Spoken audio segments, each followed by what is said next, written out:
There was a boy, now a man, at the age of 18. He had a mom, a stepdad, and a big dream. One day he said, I will be upon that big stream. His name was Andrew, but everybody knew him as Andy. He took an interest in poetry that no one ever knew. You could catch him spitting rhymes right behind the school. Man, this kid had flows, there was no doubt about it. He would retreat to this spot when his mind got crowded.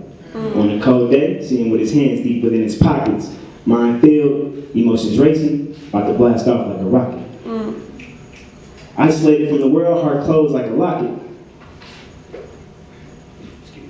The key was thrown away long ago in the trash until he met a girl. Opened it up, held it in a hand. He knew that love never gives a second chance. Their lips locked at the prom dance. Finally, from then on, the two were never separated. Their love was so refreshing, so new, never outdated. Now, after every day, behind the school is where she waited. Together, minds filled, poets converse and share. Finally, something's going the right way for the pair. But one sunny day after school, Andy was not there. So in a search for a prince, she goes on a quest. Turning the corner, she gets a familiar feeling of emptiness. To find her soulmate, she begins to walk to his address. Maybe he's run away, forever, gone out to seek himself. Or maybe just under the weather, bad health. And what she saw wouldn't be traded for all her wealth. She saw a man who lost his life. She wept. And to her surprise, bittersweet relief is what she felt when she saw Andy was not the man leaking blood, just a neighbor from around the corner named Doug. Check the house, Andy's nowhere to be found. She can't even think with all the sirens and loud sounds. Then she sits down and believes there's no hope, looks down to her side, and there's a note.